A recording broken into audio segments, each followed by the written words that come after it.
Brainy Dose presents 8 Signs You Are Bottling Up Your Emotions. Many people feel pressured to bottle up their emotions and keep a calm composure, and you might be one of them. There can be several reasons why you might be repressing your feelings. Perhaps the rigid structure of society forces you to present yourself a certain way, or you might recognize yourself as the glue that keeps your family and friends from falling apart. Or it could be that being vulnerable has hurt you in the past. Whatever the reason, one thing's for sure: bottling up your feelings, whether it's deliberate or not, can mess up your relationships and eventually lead to mental and physical consequences. Here are 8 telltale signs that you're holding back your emotions. If you relate to any of them, maybe it's time to think things through and confront your feelings head on. Number 1. You don't listen to yourself. Do you remember the last time you truly listened to yourself? The last time you had an internal conversation and kept in touch with your heart? Maybe you can't even remember. That's one of the first indications that you might be emotionally repressed. It's been a while since you've taken the time to self-evaluate or listen to your subconscious side. Even when you feel bad and know that something is wrong, you never really try to find the root cause of this negative energy. You ignore it instead, believing it'll disappear on its own. Number 2. You are embarrassed by anger and sadness. If you're a guy, you were probably taught that boys don't cry. You grew up with the belief that men should just confront life's challenges instead of sulking over them, and that any display of weakness or vulnerability is not a masculine trait. Throughout your life, you probably internalized these behavioral patterns. If you're a female, you were probably taught that girls should always keep their temper in check. You learned that a real woman should never reveal her anger or anxiety. Though you might not be consciously aware, these views affect the kind of person you are today. Since you were a child, it's been instilled in you that emotions such as sadness and anger are negative. And even though you're older now, you're still ashamed of expressing such emotions.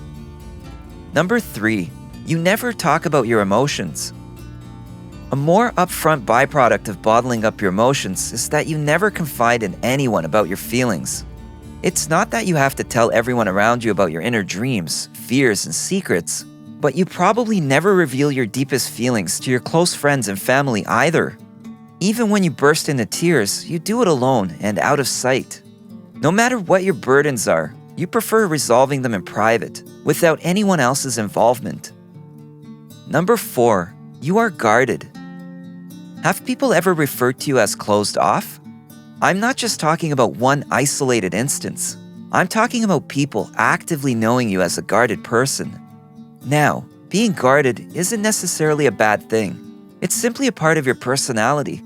However, there has to be some kind of background or reason for it. It might be an effort on your part to build a wall to protect your heart, which explains your tendency to be extra careful around others and rarely let anyone in.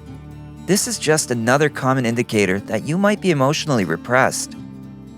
Number 5. You are always all right. If you never speak up when something is bothering you, you are repressing your emotions. When anyone asks how your day's been, or if you ever need any help with something, you always say that you're doing fine and don't need anything.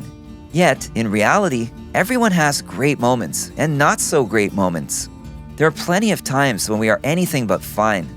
Even so, your go-to is to end the conversation by convincing others that you're doing just fine, rather than exposing any vulnerability. Number 6. You've been accused of being passive-aggressive. Has anyone ever told you that you were being passive-aggressive? If they have, it could be due to your emotional repression. It comes from the inability to face your problems as they arise, since you have a hard time telling people what's bothering you at the moment. But your emotions never end up magically leaving you. Instead, they begin to brew inside you, even when you make it seem like there isn't a problem. This might subconsciously cause you to hurt those you love, by ignoring them or giving them the silent treatment when they do something that bothers you. Number 7. You hold grudges. A common habit of holding back your feelings is holding on to grudges for long periods of time. The reason this happens is because when someone hurts you, you never take the time to process those emotions. You believe that time heals all anger and disappointment, so ignoring it is the best solution. However, this method is flawed in the long term. because you'll only suffer emotional buildup, which inevitably results in resentment. Because you never confront conflicts in your relationships in the first place, you never really forgive those people. Even if you don't notice this resentment up front, you become further chained to your feelings and only end up hurting yourself. Number 8. You blow up over small things. If you frequently explode over minor inconveniences, it's another indicator that you're bottling up your emotions. Think about it. In your past fights with friends or family, most of them have probably never been about truly important things. Instead, your pent-up emotions explode over the tiniest things. Of course, people think that you are overreacting or causing a big fuss over nothing. This might even come as a shock to you, because you were probably always known as someone who doesn't really overreact, much less completely blow things out of proportion. But most people might not realize that your outbursts have an innate cause. They probably will never know either, unless they can somehow read your mind whenever you're bothered, or you actually speak up. Trying to confront feelings and open up to vulnerability can manifest itself differently for everyone. Some great ways to get started involve talking with your loved ones, such as friends or family, consulting a professional, or even trying some mindfulness exercises. No matter what you do, just start to trust yourself more. Let yourself believe that being vulnerable and emotional at times is totally acceptable. After all, it's just a part of human nature. If you found this video helpful, give it a thumbs up and share it with your friends so we can keep making them. For more videos like this, hit the subscribe button and remember to click on the notification bell. Also, be sure to check out our other videos as well. Thanks for watching.